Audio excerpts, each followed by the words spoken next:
manusia di pelajaran Produk Kreatif dan Kewirausahaan kelas 11. Untuk pertemuan kali ini kita akan membahas tentang bab risiko usaha. Apa sih itu risiko usaha? Mari kita pelajari lebih lanjut. Risiko usaha. Risiko usaha yaitu suatu tindakan yang selalu dihubungkan dengan kemungkinan terjadinya kerugian yang tidak terduga dan tidak diharapkan. Risiko dapat bersifat pasti maupun tidak pasti yang bisa dikalkulasi secara kuantitatif. Jadi, risiko usaha merupakan naik turunnya usaha karena tidak adanya kepastian. Nah, risiko usaha yang terberat adalah kerugian hingga terjadinya kebangkrutan akibat melesetnya pencapaian target yang telah ditetapkan. Oleh sebab itu, setiap wirausaha harus memperhatikan risiko dari usaha yang telah digelutinya. Nah, di sini ada faktor yang mempengaruhi ketidakpastian. Yang pertama yaitu ketidakpastian ekonomi.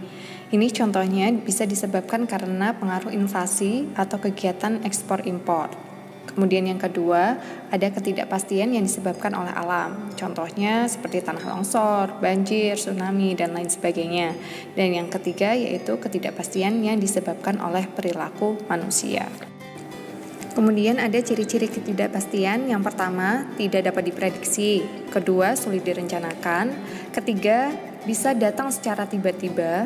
Dan yang keempat, dapat digolongkan sebagai bencana alam. Ada beberapa contoh risiko usaha. Yang pertama, hilangnya barang yang menyebabkan kerugian, misalnya akibat adanya pencurian. Kemudian yang kedua, penurunan omset akibat penurunan penjualan, bisa terjadi karena penurunan permintaan konsumen terhadap suatu produk. Yang ketiga, macetnya mesin produksi yang berakibat pada jumlah barang produksi. Dan yang keempat, adanya kebakaran yang menyebabkan banyak kerugian. Kita akan lanjut ke macam-macam risiko. Di sini ada 3 macam risiko. Yang pertama ada risiko murni, kedua ada risiko spekulatif, dan yang ketiga ada risiko fundamental. Risiko murni adalah risiko yang menyebabkan kerugian dan tidak akan menyebabkan keuntungan. Terjadi karena ketidaksengajaan dan tidak dapat dicegah. Jadi, risiko ini terjadi bukan karena kesalahan pemilik usaha, karena kejadiannya di luar jangkauan wirausahawan.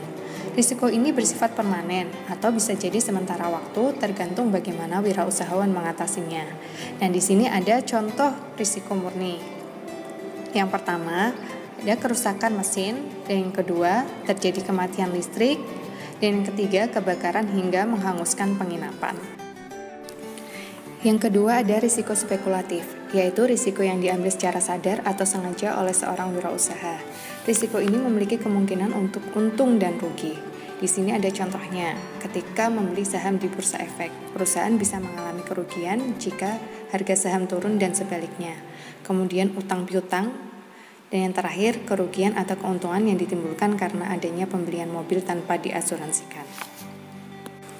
Risiko fundamental, yaitu risiko yang penyebabnya tidak dapat dilimpahkan kepada seseorang dan yang menderita cukup banyak. Risiko ini bisa terjadi karena sifat masyarakat tempat hidup kita atau akibat peristiwa di luar kehendak manusia. Contohnya misalnya ada banjir, polusi udara, perang, angin topan, dan bencana alam. Langkah-langkah mengidentifikasi risiko usaha. Jadi ada baiknya sebelum memulai usaha, untuk mengidentifikasi terlebih dahulu risiko usaha yang akan timbul dari usaha tersebut. Upaya ini bisa kita lakukan untuk membantu kita dalam mengembangkan usaha. Nah, di sini ada langkah-langkahnya. Yang pertama, identifikasi setiap risiko yang mungkin terjadi. Jadi, kita akan membuat list atau daftar risiko-risiko yang kemungkinan muncul dalam perusahaan. Yang kedua, lakukan analisis dan ranking atau urutkan sesuai dengan besarnya dampak kerugian yang ditimbulkan. Ketiga, tentukan upaya-upaya untuk mengatasi sesuai dengan urutan yang ada. Keempat, lakukan upaya tersebut sesuai dengan skenario yang telah dibuat.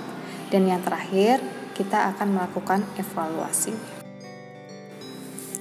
Ada beberapa faktor yang menyebabkan munculnya risiko usaha. Yang pertama, perubahan. Nah, perubahan itu bisa disebabkan oleh perubahan lingkungan, perubahan sosial, ekonomi, persaingan, gaya hidup, budaya, dan peraturan pemerintah.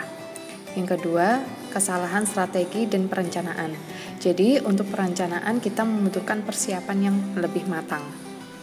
Yang ketiga, keputusan yang tidak tepat.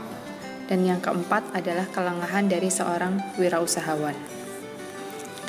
Tips atau cara mengatasi dan memperkecil risiko usaha: yang pertama, gunakan pengetahuan untuk mengetahui dampak yang akan terjadi. Yang kedua, manfaatkan pengalaman yang telah dimiliki. Yang ketiga, berpikir secara kreatif dan inovatif. Nah, berpikir secara kreatif dan inovatif ini harus sesuai dengan perkembangan zaman. Yang keempat, persiapan yang cukup. Yang terakhir adalah berpikir matang. Selanjutnya, kita akan membahas tentang penyebab kegagalan dan keberhasilan sebuah usaha. Jadi, sebisa mungkin sebelum merintis suatu usaha, alangkah baiknya calon wirausahawan itu mengetahui faktor-faktor keberhasilan dan kegagalan usaha. Nah, dengan mengetahui faktor keberhasilan dan kegagalan usaha, calon pengusaha dapat membuat suatu rencana untuk mengantisipasi dan menindaklanjuti apabila terjadi hal-hal di luar perencanaan awal. Sebenarnya pada dasarnya keberhasilan maupun kegagalan berwirausaha itu sangat tergantung pada kemampuan pribadi wirausahawan itu sendiri. Di sini ada beberapa faktor keberhasilan usaha. Yang pertama, percaya dan yakin bahwa usaha dapat dilaksanakan. Jadi, seorang wirausahawan itu harus berpikir ke depan dan optimis. 2. Menerima gagasan atau ide baru di dunia usaha. 3. Mendengar saran orang lain demi kemajuan usaha yang digeluti. 4. Memiliki kecakapan dan keahlian. 5. Pengalaman dan pendidikan di bidangnya. 6.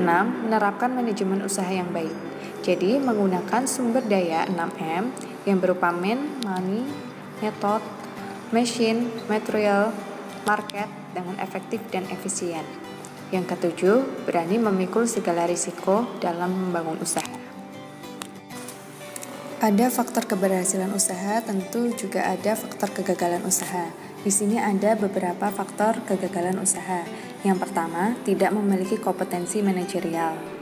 Jadi, kegagalan akan terjadi jika seorang wirausaha tidak memiliki pengetahuan dan kemampuan dalam menjalankan usahanya.